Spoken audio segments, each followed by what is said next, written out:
Ho ho ho! Art the Clown stars in his first Hallmark Christmas movie. And it gives new meaning to shower scene. Hi, I'm Randy. And I'm Steve. And this is one of our horror reviews.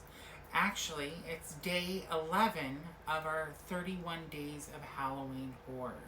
So, we've watched all the Terrifier movies up until this point to present day 11's Terrifier 3. Premiere weekend, big movie of the year, most anticipated movie of the year. For you. Well, I had high hopes for this one. Don't let your hopes get your hopes up. I don't know. I think fans will be really happy with this film. Oh, I think they will be really happy with this film. I was happy with this film, the end result. Not as happy as I thought you would be.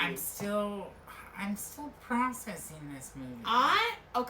We had kind of different takes on this movie. I think this is my favorite Terrifier film, if not my favorite, like right behind All Hallows Eve, but I thought this was in some ways better than that too. And I liked the combination of horror with the comedy. I think this is the funniest. I think we both agree this is the funniest. This is the funniest one. And I also just loved the over the topness of it all, but I think it wasn't just over the top gore to be gory. I think it just served into the humor more. And I kind of like that. I mean, everyone's different. Maybe everyone's going to like go into this movie for a different kind of vibe. Or this one was more Terrifier 2. I showed you what I could do, and then Terrifier 3 is you let me get away with it. So here's more. Yeah, it's kind of just like bringing more. I think, and I think it's I think in some ways I like this because it wasn't too random like the first one, and it wasn't too overly like long runtime wise like the second one was, and it kind of just did the best of both worlds and really kind of hyped and like focused, like hyper focused on who Art the Clown really is and his full range from being totally supernaturalist, from being totally like nightmare fuel, I guess, in a way, not like nightmare fuel subjectively, to like just being also just super like a stand-up comedian, who also has a very big god complex and ego complex and thinks he is the best. Right. But that's why people watch him, I think, is they love him for that. They're like, he totally has a god complex and I'm here for it. There's this scene where this girl is like over infatuated with Art the Clown and the whole Mill County incident. Yeah, but she's like talking to her boyfriend about how she wants to see through the eyes of Art the Clown and what he smells like, and all this other stuff. Well, and her boyfriend finally just goes, it sounds like you want to like sleep with her, screw him, fucking whatever. And she's like, I know, I don't want to do that. And he kind of just does this. He does this typical reaction to everything. Like he's like a pantomime. He's like a pantomime too. I think people forget to mention that a lot. He's like a pantomime because he doesn't talk. So it's like, or like really like he's. I'm not even trying that hard right now. But I mean, I could probably do a better job than that. But yes, exactly like that. Yeah, exactly. That's exactly what he does. And he just pantomimes and is all like, or like whatever. And I think that is something that I really liked in this one too. I think there's something so almost innocent, but not really, obviously, about him playing Santa. And, like, trying to get away with this whole Christmas scheme. It's like he's a Grinch, almost, but, like, 10 times more gory. And I think this is better than the Grinch horror film that they did. Because that movie was boring to me. I just thought this was something kind of campy, almost.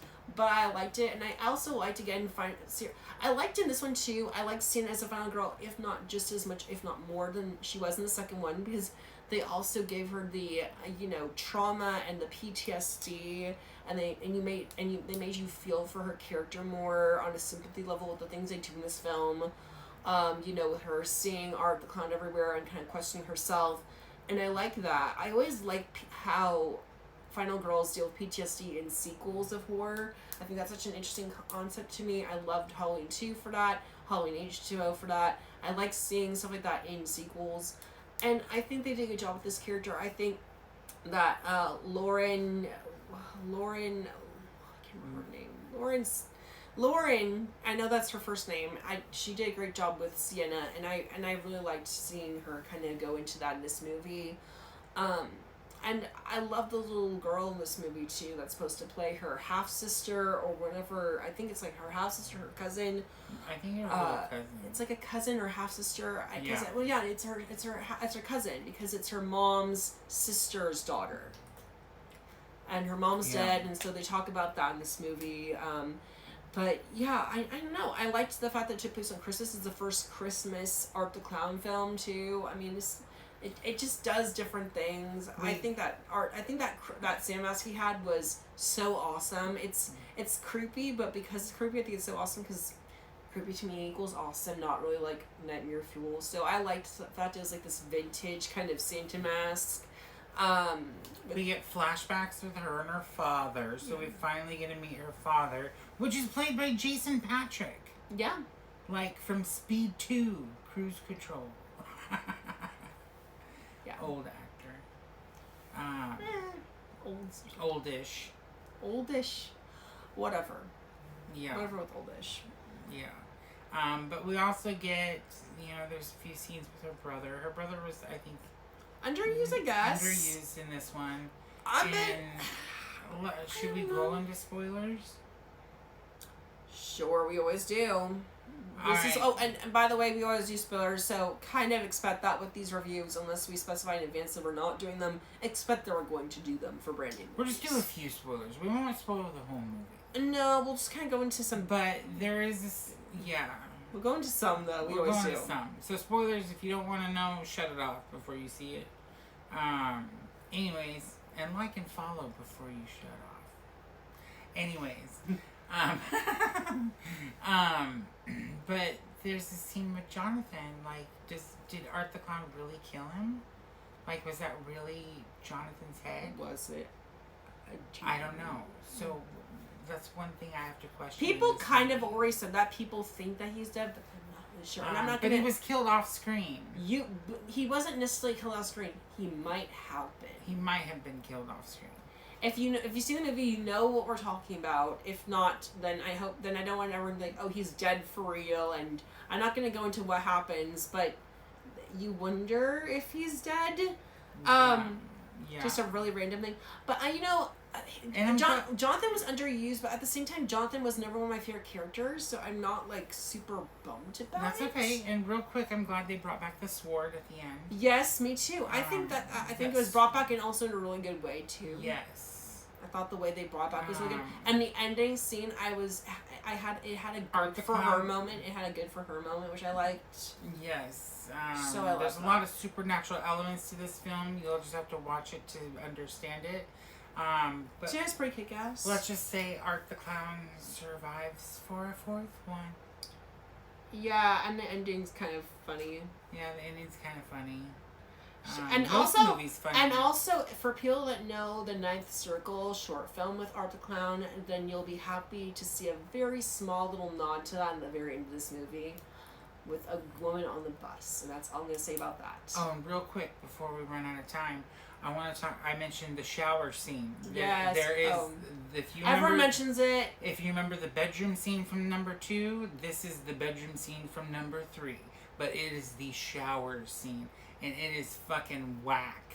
It was pretty awesome. It was really, it was so, the levels of voyeurism and also just like vulnerability and just total everything.